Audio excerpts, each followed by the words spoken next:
ನಮ್ಮಲ್ಲಿ ಭಿನ್ನಾಭಿಪ್ರಾಯ ಇರಬಹುದು, ಆದ್ರೆ ಅಬ್ಬಬ್ಬಾ ಏನ್ ಅಚ್ಚರಿ, ಗಿಲ್ಲಿ ಸಪೋರ್ಟ್ಗೆ ಬಂದಿರುವಂತಹ ಪ್ರಕಾಶ್ ರೈ. ಹಾಯ್ ಹಲೋ ನಮಸ್ಕಾರ, ನೀವು ನೋಡ್ತಾ ಇದ್ದೀರಾ ಸ್ಪೀಡ್ ನ್ಯೂಸ್. ನಾನು ಕಾವ್ಯ ಹೆಗಡೆ. ವಿಜಯ್ ಅವರು ತಮಿಳು ರಾಜಕೀಯದಲ್ಲಿ ಹೊಸ ಅಲೆಯನ್ನ ಸೃಷ್ಟಿ ಮಾಡಿದ್ರು. ದ್ರಾವಿಡ ಮಣ್ಣಿನ ನೂತನ ಸಿಎಂ ಆಗಿ ಅಧಿಕಾರ ಸ್ವೀಕಾರ ಮಾಡುತ್ತಾರೆ ಎನ್ನುವಂತಹ ವಿಚಾರಗಳು ಕೂಡ ಪ್ರಸ್ತಾಪವಾಗ್ತಾ ಇದೆ. ಆದ್ರೆ ಇಲ್ಲಿ ನಡೀತಿರುವಂತಹ ಬೆಳವಣಿಗೆ, ವಿಜಯ್ ಅಧಿಕಾರದ ಚುಕ್ಕಾಣಿ ಹಿಡಿದಿರೋ ಹಾದಿ ಸಿಕ್ಕಾಪಟ್ಟೆ ಚಾಲೆಂಜಿಂಗ್ ಆಗಿತ್ತು ಅನ್ನೋದು ದೊಡ್ಡ ಒಂದು ಮಾತು. ವಿಜಯ್ ಅವರನ್ನ ಟೀಕಿಸುತ್ತಲೇ ಬಂದಿರುವಂತಹ ಅವರ ಗಿಲ್ಲಿ ಸಹ ನಟ ಪ್ರಕಾಶ್ ರಾಜ್ ಅವರು ಈಗ ಅಚ್ಚರಿಯ ಬೆಳವಣಿಗೆಯನ್ನ ನೋಡಿ ದಳಪತಿಗೆ ಸಪೋರ್ಟ್ ಮಾಡ್ತಾ ಇದ್ದಾರೆ. ವಿಜಯ್ ರಾಜಕೀಯ ಎಂಟ್ರಿ ಬಗ್ಗೆ ತುಚ್ಛವಾಗಿಯೇ ಮಾತನಾಡುತ್ತಾ ಬಂದಿದ್ದಂತಹ ಇವರು ಈಗ ವಿಜಯ್ ಬಗ್ಗೆ ಹೊಗಳ್ತಾ ಇದ್ದಾರೆ. ಅವರು ರೀಸೆಂಟ್ ಪೋಸ್ಟ್ ಅಚ್ಚರಿಯನ್ನು ಮೂಡಿಸಿದೆ. ವಿಜಯ್ ಅವರು 2ನೇ ಬಾರಿಗೆ ಗವರ್ನರ್ನ ಭೇಟಿ ಮಾಡಿದ್ದಾರೆ.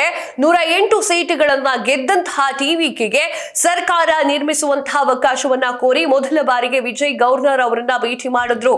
ಆದ್ರೆ ಅದರಲ್ಲಿ 112 ಶಾಸಕರಷ್ಟೇ ಇದ್ದ ಕಾರಣ ಬಹುಮತ ಸಾಬೀತು ಮಾಡಲೇಬೇಕು ಅಂತ ಹೇಳಿದ್ದಂತಹ ಗವರ್ನರ್ ಇಂದು ಮೇ 7ನೇ ತಾರೀಕು ವಿಜಯ್ ಅವರು ಮತ್ತೆ ಗವರ್ನರ್ನ ಭೇಟಿ ಮಾಡಿದ್ದಾರೆ. ಈ ಎಲ್ಲಾ ಬೆಳವಣಿಗೆಯನ್ನ ವಿಜಯ್ ವಿರುದ್ಧದ ತಂತ್ರಗಾರಿಕೆ ಅಂತಲೂ ಕೂಡ ಹೇಳಲಾಗ್ತಾ ಇದೆ. ತಮಿಳುನಾಡಿನ ಸರ್ಕಾರ ರಚನೆಗೆ ಸರ್ಕಸ್ ನಡುವೆ ನಟ ಪ್ರಕಾಶ್ ರಾಜ್ ಅವರು ವಿಜಯ್ಗೆ ಸಪೋರ್ಟ್ ಮಾಡಿದ್ದಾರೆ. ಪ್ರಕಾಶ್ ರಾಜ್ ಏನ್ ಪೋಸ್ಟ್ ಮಾಡಿದ್ದಾರೆ ನೋಡುವುದಾದ್ರೆ, ಗವರ್ನರ್ ವರ್ತನೆ ಅಸಹ್ಯವಾಗಿದೆ ಅಂತೆ, ಇದು ಸ್ವೀಕಾರಾರ್ಹ ಅಲ್ಲಂತೆ, ಇದು ಅಸಂವಿಧಾನಿಕ ಅಂತೆ. ನಮ್ಮಲ್ಲಿ ಭಿನ್ನಾಭಿಪ್ರಾಯ ಇರಬಹುದು, ಆದ್ರೆ ವಿಜಯ್ಗೆ ಜನಾದೇಶ ಸಿಕ್ಕಿದೆ, ಅವರಿಗೆ ಅವರ ಹಕ್ಕುಗಳನ್ನ ಪಡೆಯಲಿಕ್ಕೆ ಅವಕಾಶವನ್ನ ನೀಡಬೇಕು ಅಂತ ಬರ್ಕೊಂಡಿದ್ದಾರೆ. ಪ್ರಕಾಶ್ ರಾಜ್ ಅವ್ರ ಮ್ಯಾಜಿಕ್ ನಂಬರ್ ಅನ್ನ ಪೂರೈಕೆ ಮಾಡ್ಲಿಕ್ಕೆ ಆಗ್ಲಿಲ್ಲ ಅಂತಂದ್ರೆ ಗವರ್ನರ್ ಏನ್ ಮಾಡಕ್ಕಾಗತ್ತೆ? ಎಲೆಕ್ಷನ್ ಗೆದ್ದಂತಹ ಶಾಸಕರ ಬೆಂಬಲ ಪಡೆದ ಮೇಲೂ ಕೂಡ ಚುನಾಯಿಸಲ್ಪಟ್ಟಿರುವಂತಹ ನೇಮಕಗೊಂಡಿರುವಂತಹ ಒಬ್ಬ ಅಧಿಕಾರಿಯನ್ನ ಪದೇ ಪದೇ ಕೌನ್ಸಿಲ್ ಮಾಡಲೇಬೇಕಾಗಿರುವುದು ಪರಿಸ್ಥಿತಿ ಊಹಿಸಿಕೊಳ್ಳಿ ಅಂತ ಹೇಳಿ ಈ ಜನ ಕಮೆಂಟ್ ಮಾಡಿ ಗವರ್ನರ್ ನಡೆಯನ್ನ ಖಂಡಿಸಿದ್ದಾರೆ. ಅತ್ಯಧಿಕ ಮತವನ್ನ ಗಳಿಸಿದ ನಂತರವೂ ಕೂಡ ಸರ್ಕಾರ ರಚನೆ ಮಾಡೋಕೆ ಕಾಡ್ತಾ ಇಲ್ಲ, ಸರಿಯಾಗಿಲ್ಲ ಅಂತ ಹೇಳಿ ಜನ ಕಮೆಂಟ್ ಮಾಡ್ತಾ ಇದ್ದಾರೆ. ಜನಗಳಿಗೊಂದು ಹೇಳ್ಬಿಡ್ತೀನಿ, ಮ್ಯಾಜಿಕ್ ನಂಬರ್ ಅಂತ ಇರುತ್ತಲ್ಲ, ಆ ಮ್ಯಾಜಿಕ್ ನಂಬರ್ ಪೂರೈಸಬೇಕು. 118 ಸೀಟ್ಗಳನ್ನ ಇವ್ರು ತೋರಿಸ್ಬೇಕು. ಆಗ ಮಾತ್ರ ಅವರು ನಿಜಕ್ಕೂ ಕೂಡ ಸಿಎಂ ಆಗ್ಲಿಕ್ಕೆ ಸಾಧ್ಯ, ಇಲ್ಲ ಅಂದ್ರೆ ಆಗೋದಿಲ್ಲ. ಪ್ರಕಾಶ್ ರಾಜ್ ಅವರ ಪೋಸ್ಟ್ ಅನ್ನ ನೋಡಿದಂತಹ ಜನರೇ ಅಚ್ಚರಿಗೊಂಡಿದ್ದಾರೆ. ಅಂತೂ ಇಂತೂ ಪ್ರಕಾಶ್ ರಾಜ್ ಅವರಿಗೆ ಒಂದು ಪಾಸಿಟಿವ್ ಪೋಸ್ಟ್ ಹಾಕಿದ್ದಾರೆ.